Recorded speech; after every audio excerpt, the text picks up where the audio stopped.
Time to Talk Day is an opportunity to make time to have a conversation about mental health, a conversation that we hope will continue beyond today. It's important to reduce the stigma around mental health, but also opening up about your mental health can help you with your feelings and help you to get the support that you need. It's an important part of our mental health and wellbeing strategy to make sure that we create an environment where people feel able to speak up about their mental health and to get support. And there's numerous ways in which we do this, from awareness activities to reduce stigma, to training our managers to make sure that they feel confident to spot the signs of mental ill health and to have those sensitive conversations. We also provide tools to enable managers to talk to their staff and find out what keeps them healthy and what keeps them well, such as wellness action plans or workplace adjustment passports for those that need them. We also recognise at Acas that leadership commitment is really important, so commitment to the health and wellbeing of your employees. One of the best conversations I've had recently is with our Acas board of directors, where they talked about what helps their wellbeing, and also we looked at our priorities for the upcoming year to see how we can create a wellbeing culture in Acas. We've taken this opportunity on this Awareness Day to speak to some more people to find out what they have to say about mental health.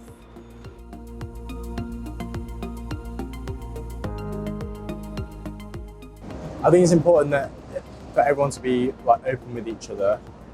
I think particularly with mental health, it can build up if you don't talk about it. And if you're open, or at least your seniors or managers are open to talking about it, that can relieve that extra stress from bottling it up, I suppose. Yeah. Well, we spend so much of our time at work. I think it becomes, I don't know whether it's just a culture in this country or a culture in this country or other countries, but I think we need to talk about it more. We spend so much of our time there.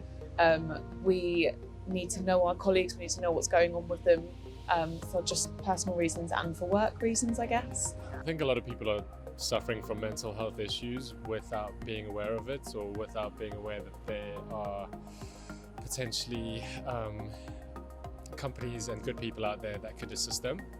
And it's also important because it can affect the performance in the workplace,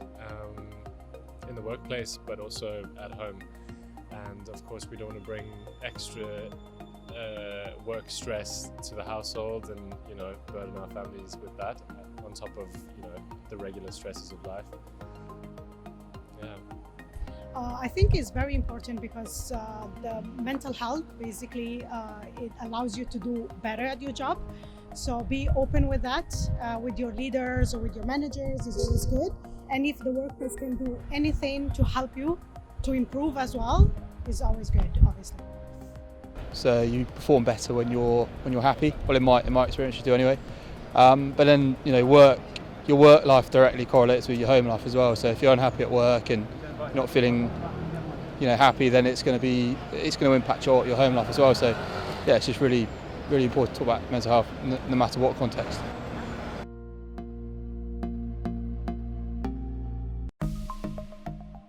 What would help is words and action, not words. So let's actually talk about things that we'd usually shy away from, I guess, and yeah, have those discussions inside of work, but maybe also outside of work as well.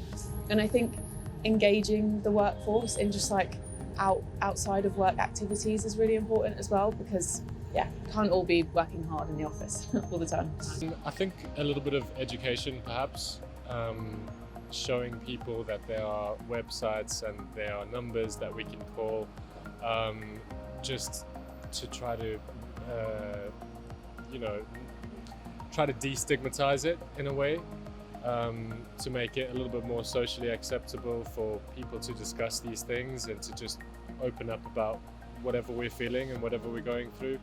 I think it's important that we can go to our employers and say, look, this is what I'm dealing with, and know that it's going to be treated with confidentiality, and it would be nice if the employers were also equipped with the right tools to handle these conversations.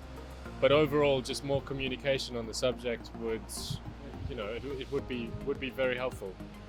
I think talking about it is always good. Talking about it, try to find a solution as well with your leaders. And for example, if for me coming to the office 5 times a week with the transports and everything is not helping me a lot with my mental health, so finding a solution on working a bit remotely or taking, for example, 1 day off, multiple days off in a month will help me out and improve my workplace and the company. I think that will. I think having a really open manager who creates a good team environment where you feel safe, that's when you can open up. I think, you know, especially in environments that are very competitive, sometimes, you know, it can be slightly harder to open up. But yeah, having a team culture that you can feel comfortable speaking to your colleagues about how you're feeling, what you're doing, and yeah, that's it basically.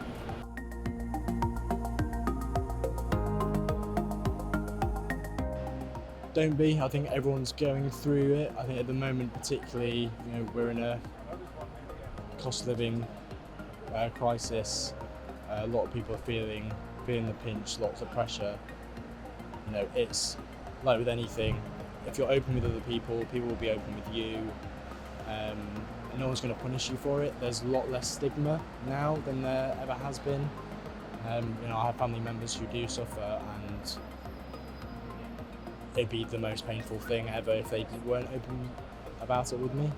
So I think, yeah, it's just something that, yeah, everyone should be open to doing. Yes, I mean, it's easier said than done, I guess, but just be open from the start with your colleagues about whether you're suffering from something, whether you're worried about something, and don't shy away from having those conversations, I guess, in the office.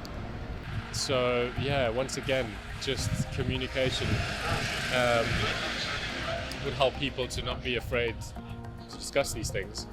And yeah, it's never too late to start doing some research and to start thinking about it. Yeah, I mean, I understand why they're hesitant, because if you're not feeling right, you're not feeling happy, you don't want to always portray that image, but you feel much better if you do, and it's a weight off your shoulders. Probably, you know, it's problem shared is problem halved, isn't it? So yeah, that's my sort of take on it.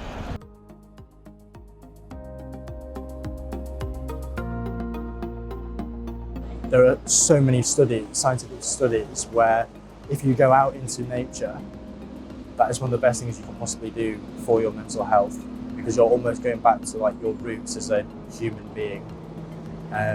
So I would say take the time, go for a walk, spend some time like in green space, particularly if you're in London, especially there's loads of green spaces.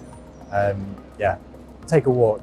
I think, honestly, like, it's so cliche, but leaving your phone in a different room when you go to bed and having a good night's sleep, doing exercise. I personally like coming into the office more because I get to leave work at work and then come back the next day with a fresh mind. And I think, yeah, just look after yourself and, yeah, put yourself first always. That would be my advice.